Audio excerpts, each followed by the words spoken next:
everyone, welcome back, and in this video I'll be giving you some information on story writing workshop. So if at all you have a new project and you need to start writing stories, instead of starting it with just out of the blues and just writing stories as and when you like, there is a certain way which you can go about and you can achieve this story writing in a much more structured way. So that's what we're going to see in this video. So let's get started. So, the first rule is do not kickstart your story writing without having an idea of what is needed. So, sometimes when you have just the high level requirements, you tend to start writing down the requirements and in the form of user stories. But that's a way that only if you don't have time and you just need to kickstart the development and stuff like that, you need to go with that, but that's highly not recommended. There is a separate way in which you can get these user stories written in a much more structured way and make sure that you have covered all user stories. Okay, so let us take an example over here in order to be able to see how we can kickstart the story writing workshop. So in this example, let's say Healthy Life Company currently has a physical store and would like to expand its business. So it aims to increase its sales to 40% in the next quarter. So they would like an online application that would help them achieve this target. And let's say that this is the overview of the company, and let's say that they have given you their high level requirements. So with this, you just don't go and start writing your stories for those high level requirements. We would be able to and we can use goal based user stories, and that is what we are going to look at. So in order to start writing your user stories, there are some prerequisites that need to be done before story writing workshops. So the very first one is you should make sure that the high level requirements have been collected. Only when you have these high level requirements, you'll be able to start off at some point. Okay. The second one is to make sure that you have all the user personas identified. Okay. So for example, in this context that we have taken, we have four personas. One is Kelly, the customer, Sarah, the owner, Bob, the warehouse manager, and we have Mike, the delivery agent. Since it's an online application where they want people to be able to purchase something like an e-commerce one. So once we have these user personas, you might be wondering, why should I first know user personas to start writing my stories? But there is a reason behind this, and it's very important.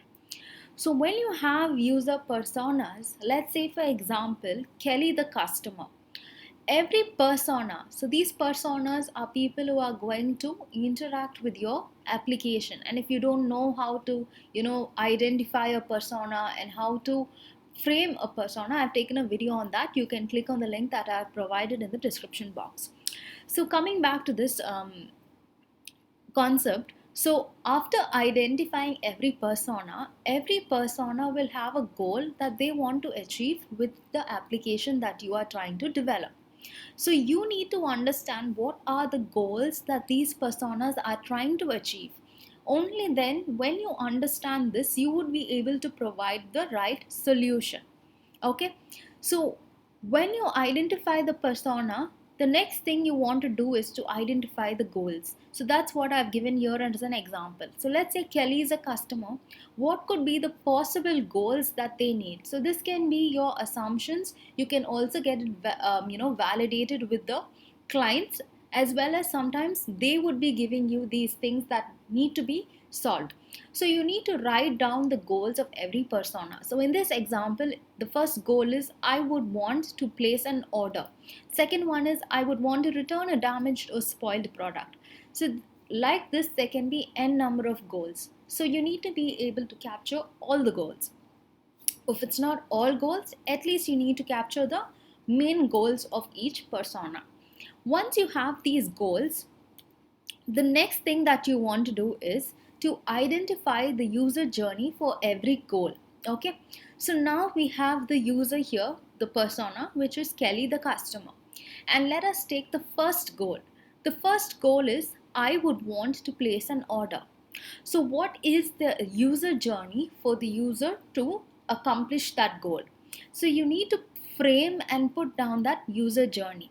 So in your application, what is the to be journey of the user to in order to accomplish that goal?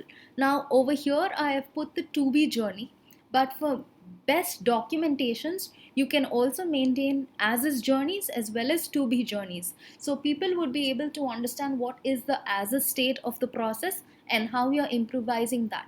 So consider this to be journey. So the first one is the customer views the product catalog, chooses a product, and then makes a decision to add the product if needed to the cart.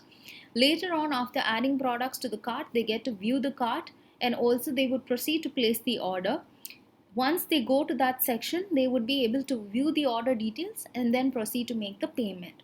So let's assume that this is going to be the to be journey. Now, when you reach this phase, is where you can kickstart the story writing workshop. And that's where the team needs to start brainstorming and writing stories. So you have your persona, you have the goal, and then you have the journey to achieve that goal. So for the journey, in this journey, there are different steps, okay? Each of these blocks represents steps to achieve this particular goal. So now the team can either split up and take in charge of certain steps, or the entire team can focus on the journey and they can start writing user stories. So how do you write user stories? So first take the first step over here. The step is to view product catalog. In order for the user or the persona to be able to view the catalog, what are all the different tasks or features that is required that will enable the user to view the catalog? So for example, if you see the user stories that I can come up with is the first one, the user should be able to view the products. Also on that view catalog page, they should be able to search for products, filter by type, then they should be able to filter by category. So you must be wondering, why am I splitting filter by type, filter by category, and not just filter products? So the main reason behind this is when you split stories to independent levels, it's very easy for prioritization. So if at all clients feel that filter by type is important, then filter by category, then you can size only this and you can release only this feature. If it's combined, then both need to be completed in order to be released. So that's the reason behind that, but that's extra. Coming back to the topic over here. So now for every step, the team needs to identify what are all the possible user stories. So if you see in this approach, you are kind of writing user stories for every step. So in this way, you just don't start off and say, oh, the user should be able to view a product, they should be able to add product to a cart, then they should try and make payments. Instead of just randomly spilling out user stories, you are doing it in a much more structured way based on goals. So these are goal based user stories. So in a similar way, like you have followed for the first step, you need to follow it for all steps of the user journey and for every goal also, and for all personas. Okay, so if you see here for ESA, there would be some steps where there are no user stories, and that's fine, you can just leave it blank. But make sure that you cover user stories for most of the steps which is required. Another key point to note is that when you note down user stories at this stage, user stories need not have all the information, okay? So just enough information that the team can start a conversation is enough when you write down these user stories, okay? And that's a more important part of the user story workshop. So identify the user stories, and this is the best method that probably I can think of, and best method that is it's useful in order to write these user stories, which I found helpful. So once you have all these user stories put down for every persona, you have the user stories put down for every persona's goals, and it's put down for every persona's user journeys, you would see that finally you have come up with a story map.